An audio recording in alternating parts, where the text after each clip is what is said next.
What up, guys? Welcome to Cage Connor. Hi, I'm Connor. It's gonna be my preview for UFC 323, the final UFC pay-per-view, possibly ever, hopefully ever, maybe ever. I don't know. Dana, please don't start charging us again. I swear to God, we're gonna get to this fucking White House card, and they're gonna be like, "Oh, this one's a special event, so it's $100 on Paramount Plus or whatever the fuck." They're gonna do it. I can see it. I can see it now. I can see the writing on the wall. This is not gonna be the last time we have to pay for a UFC event. Well, technically, I mean, we're gonna have to pay for all of them anyways, because you're gonna need a Paramount subscription, unless you, allegedly just stream it off a site. Anyways, I for one am very happy to not have to deal with these stupid illegal streaming sites anymore for watching pay-per-views. Allegedly, not that I ever did that. Maybe I did, but no, I never did. Please don't come for me, FBI. They're just gonna send the FBI on me. Oh God. UFC 323 going a bit under the radar. I feel. I kind of feel like when they announced UFC 324 and everyone's so upset about that we're all still kind of focused on that, and 325 with Paddy Pimblett was just engaged for the interim title, and then Diego Lopez fighting Alexander Volkanovski once again for the UFC featherweight title. I feel like the fan base of the UFC is kind of a little too upset about those to be focused on UFC 323 right now, so the whole card is kind of feeling like it's going under the radar a little bit. But nonetheless, here we are. It's an awesome card. I mean, it's absolutely stacked. The prelims are fucking awesome. Chris Duncan versus Terrence McKinney is fucking awesome. There's a couple other really good lightweight fights on there. Macy Barber making a return on the prelims as well. That's going to be awesome. Mark Tory. And then the main card is fucking stacked as well. The two title fights, pretty excited for. The flyweight title fight I'm more excited for than I am the bantamweight match, just because I feel like Merab is probably gonna just blow Peter Yan out of the water once again. And then yeah, the rest of the main card is awesome as well. Before we get into the whole thing though, guys, please make sure to subscribe to the channel, like the video, share it with your grandma, do all that fun shit. I'd very much appreciate it. All right, let's get into the full breakdown here, guys. Of course, in your main event, Peter Yan is taking on Merab Dvalishvili for the second time. Merab Dvalishvili is Peter Yan 2 for the UFC Bantamweight Championship of the world. Merab Dvalishvili coming in at -500. Peter Yan coming in at a +340. And yeah, like I was saying in the beginning of the video, I don't see this going much differently than the first fight Merab had with Peter Yan. The only thing I could even think that could happen here is that Merab is just too burnt out to be able to win this fight. This is his fourth title fight of the year, his fourth title defense of the year, his fourth time having to go through a training camp, 4 or 5 round fight of the year. I mean, it's a lot. We're asking a lot out of this guy this year. This will be, if Merab Dvalishvili is successful, this will be the most anyone has ever defended a UFC title in a single calendar year, which is absolutely insane. Merab Dvalishvili, of course, coming off the win over Corey Sandhagen from just back in early October, only 2 months ago. Less than 2 months ago, Merab Dvalishvili just defended his title in a dominant fight against Corey Sandhagen, a fight where he almost TKO'd Corey Sandhagen. I know he dropped a couple rounds there, 1 round at the very least, but pretty much a blowout by Merab. Of course, before that, submitted Sean O'Malley in the rematch, and then, of course, before that, beat Umar Nurmagomedov, who is probably the top prospect in the bantamweight division, even still. And so Merab's just fucking killing it, man. If he beats Peter Yan on Saturday, he will have beaten numbers 1 through 4 in the rankings in the UFC bantamweight division. He'll have multiple wins over guys in the top 10. He'll have wins over half the top 15, I think. It's absolutely fucking insane. I mean, he's gonna be doing the definition of clearing out a division. Literally, he's gonna clear out the whole top 15 if he keeps going at this pace. Peter Yan coming off the win over Marcus McGee from back in early July, which was probably his lowest ranked win in this recent 3-fight winning streak. Of course, he beat Sonya Dawn in there, had another win in there as well, and I'm blanking on the name. Doesn't matter. Peter Yan been around for a little while now, of course, been a former UFC bantamweight champion in his own right. Very fun fighter. I very much enjoy watching Peter Yan. Very technical striker, awesome trips, just a very fun fighter to watch. I don't know if he... So, like, let's try to think here. How does Peter Yan win this fight? He's gonna need to put on forward pressure on Merab, and he's gonna need to do it early, and that's not typically what Peter Yan does. In fact, that's never what Peter Yan does. Peter Yan takes a round or two to get going here. He likes to make reads on his opponents, and then once he gets going, he really gets going. He's a very slow starter in his MMA career, and that does not benefit him in this fight at all. I feel like if as soon as Merab gets his rhythm going, which tends to be very quickly in his fights, not very quickly, but by like round two, Merab usually has his rhythm going, has his flow going, and is typically able to have the fight going at his pace and the pace he wants to keep it at from there on. And that's why he's won so many fights in a row. And so Peter Yan is going to need to figure out a way to switch it on very early here. He's going to have to be the one pushing Merab against the fence. He's going to have to keep Merab's back against the cage. And that's really his only path to victory. And if Merab's burnt out, maybe that'll be easier for Peter Yan, fourth weight cut, the fourth weight cut this year. And so I could see a route to victory for Peter Yan through that, but that's only if Merab isn't 100% heading into this fight. So I'm really not giving Peter Yan much of a chance here. I think and it's like maybe he catches him with something. Peter Yan not known to have one punch knockout power, but I mean he does have knockout power. I mean he has a lot of knockouts on his record.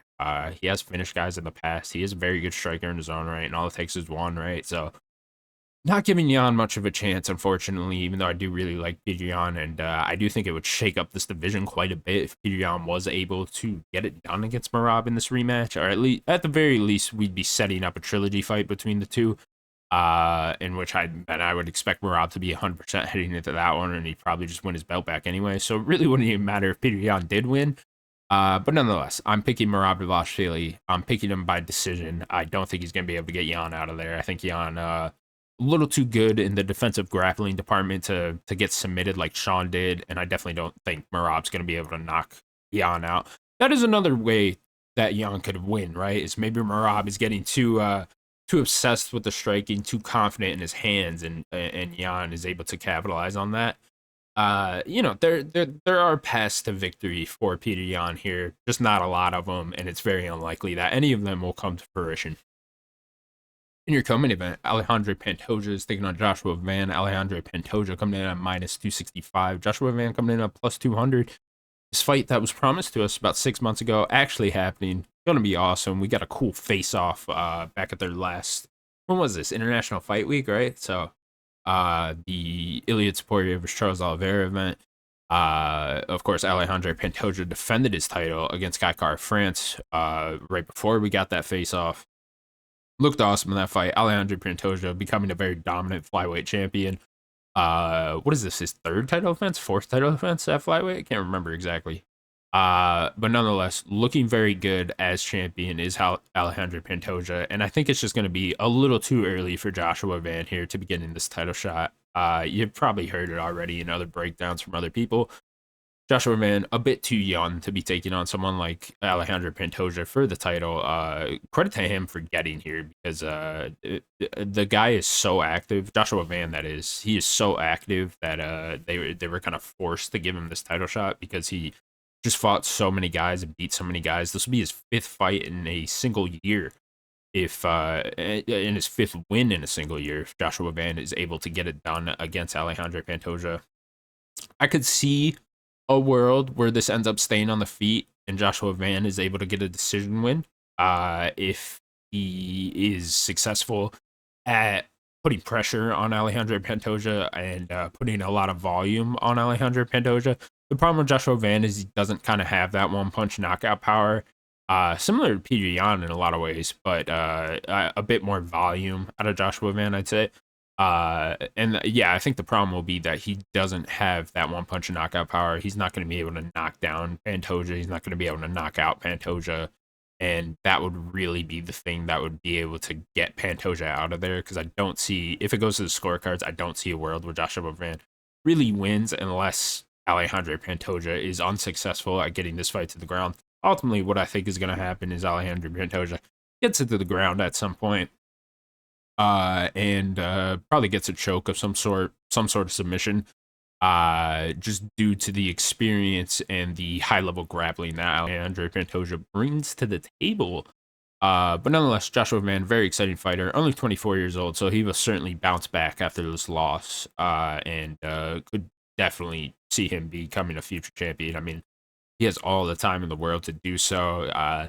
Even if his grappling doesn't look great in this fight, he certainly has time to improve upon that. So, awesome for him for getting this title shot, but I just think it's gonna end up being a bit too early for him.